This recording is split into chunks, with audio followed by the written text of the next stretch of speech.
Edson Chagaba kuri ishomero rya Nshemererwa Nursery and Primary School yatibweho nk'omusinge gw'okuyamba efuuzi nagira ngu abaana nibeetanga obuyambi kwongera kufuna obwegyese bakabagye. Bamwe abatakurebaza mwani muleba t-shirt zaabo hariho logo n'ekikuba ky'abeegi hariho emikono z'eziti ekigenda nti ya supporting aba baana abo beri kuba supported at the end will be happy.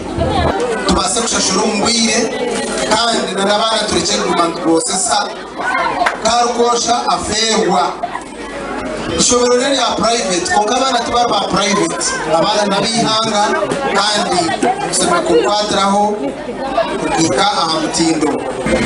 You look after your children, mushashure school fees, because muzakurugaha mukirembo abashemererwa nibategaza mno hata abana mwabatarabirizi shemerera maybe neshayo mtwarabi ibirizi mwatarabata atikola tokunda project ya Kitwamba utwaire rubirizi gweno bano tekateka Gwasiimirwa habw'entunguuka hamwe n'obuyambo bwari kuheereza abaana aba kandi bamushaba kugumiza muno omutima ogwo. Ekitongole kye kya Kitwamba Orphanage Foundation ekabeshyikire kubaho habw'okuba embeera ya Kitwamba ekaba erikubi n'abaana abo bamwe ab'orikureeba bakaba batakishoma kwonka bariyo nibashoma kandi amaani mingi na n'omukubariisa n'omukubajweka kusiima Director Chagaba habw'okubagyerizeho munonga.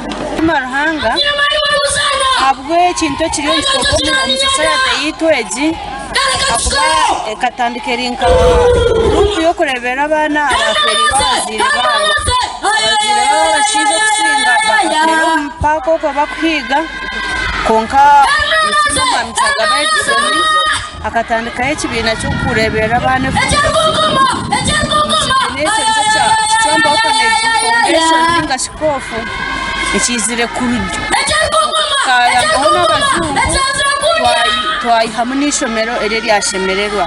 Edison nashaba gavumenti ya Uganda okwongera aha buyambi obw'okuha abaana aba kandi ashaba abanyambabazi ahi baakuba bari n'ekibiina kyona kubaasa kushagika abaana aba. Tukabire nitushaba district nka Rubirizi kwongera kutuheereza resources n'abishye by'okushomesezamu bakatugayidinga n'okutuheereza technical advice kuranga okutwagezaho kugira ki twayamba abaana aba bakuraje bashomaje bagama abantu b'omugasho omu ngero nk'egyo.